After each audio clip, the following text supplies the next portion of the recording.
राधे राधे। आज व्यतिपात है और व्यतिपात की कहानी सुनिए। राजा युधिष्ठिर ने मार्कंडेय ऋषि से पूछा कि ऋषिवर, पापों से मुक्त होने का कोई उपाय बताइए।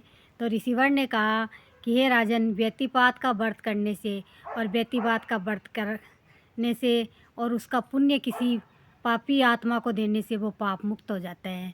तो युधिष्ठिर राजा ने पूछा कि ऐसा इतिहास में पहले कभी हुआ है क्या? तो मार्कंडेय ऋषि ने कहा कि हाँ, एक राजा व्यतिपात का दान पुण्य करता था, व्यतिपात की कथा सुनता और व्यतिपात का व्रत करता। उसने एक शुंड को अपना व्यतिपात का धर्म दिया और वो उसकी मुक्ति हो गई, वो अपने पूर्व रूप में आ गया। तो युधिष्ठिर ने कहा कि हे ऋषिवर, मुझे उसकी कथा सुनाइए। ऋषिवर ने बताया कि एक कंजूस बनिया था। वह अपनी दुकान पे अच्छा खासा कमाता और दान पुण्य कुछ नहीं करता। एक ब्राह्मण एकदम निर्धन और गरीब ब्राह्मण उसके पास पहुंचा। कहा, हे सेठ, आज व्यतिपात है और व्यतिपात को दिया हुआ दान चौगुना होके अक्षय पुण्य देता है। तो आज मैं भूखा हूँ, मुझे कुछ राशन पानी दे दो जिससे मैं बना के खा सकूँ। सेठ ने उसे धुतकार दिया।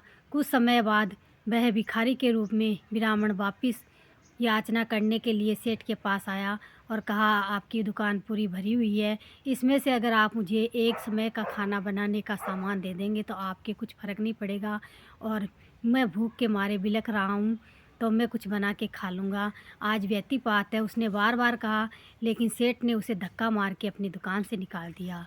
तब उस ब्राह्मण को क्रोध आया और उस ब्राह्मण ने सेठ को श्राप दे दिया कि आज व्यतिपात के दिन तुमने इसके महत्व को नहीं समझा और एक ब्राह्मण का अपमान किया है, तो तुम शुंड हो जाओगे और भटकते फिरोगे। कुछ समय बाद बनिए की बुद्धि सही हुई, उसे ज्ञान हुआ कि मैंने तो बहुत बड़ी गलती कर दी। तो वह ब्राह्मण के पास गया और उससे याचना की कि इससे मुक्त होने का कोई उपाय मुझे बताइए। ब्राह्मण को दया आ गई और ब्राह्मण ने कहा कि कोई अपना व्यतिपात किया हुआ धर्म, व्रत का धर्म, दान तप का धर्म और दान का धर्म तुझे दे देगा तो तू शुंड योनि से मुक्त होके अपने असली रूप में आ जाएगा। अब कुछ दिन बाद उस बनिए की मृत्यु हो गई और बनिए की मृत्यु होने के बाद अगला जन्म उसका शुंड के रूप में हुआ।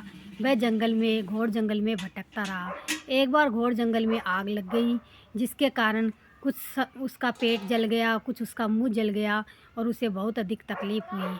अब वो भूख प्यास के मारे इधर उधर भटकता फिरा। एक राजा था जिसका नाम था हरियश।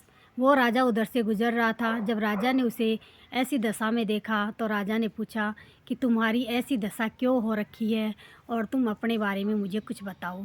तब उसने कहा, हे राजन, मैं पिछले जन्म में एक बढ़िया था, अच्छा खासा मेरा धंधा चलता, लेकिन मैं बहुत कंजूस था। मैं अपने धन में से कोई दान पुण्य नहीं करना चाहता था। एक बार व्यतिपात के दिन एक ब्राह्मण ने मेरे से बार बार याचना की और मैंने उसे धक्का देके उसके अपमान करके उसे राशन पानी कुछ भी नहीं दिया। उसने मुझे श्राप दे दिया, जिसके कारण मैं आज शुंड बना हूँ और जंगल में आग लगने के कारण मेरी ये दुर्दशा हुई है। तब राजा ने कहा, राजन, अगर कोई अपने व्यतिपात का धर्म मुझे दे दे तो मेरी ये स्थिति सुधर सकती है। राजा ने कहा, मैं व्यतिपात का व्रत करता हूँ और दान पुण्य भी करता हूँ, अपने यहाँ राज्य में होम यज्ञ भी करवाता हूँ। मैं तुझे व्यतिपात का धर्म देता हूँ। जैसे ही राजा ने हाथ में पानी लेकर अपने व्यतिपात का धर्म उस शुंड को दिया तो वह अपने पूर्व रूप में आ गया और वह बनिए के रूप में प्रकट हो गया। तब उस बनिए ने कहा कि राजन, तुमने मुझ पर बहुत अधिक कृपा की है, तुम्हारा धर्म तो अच्छा ही रहेगा और मुझे भी इससे लाभ मिल गया। तब व्यतिपात के धर्म में इतना व्यतिपात के धर्म में और व्यतिपात के करने से बहुत ही अच्छा लाभ होता है।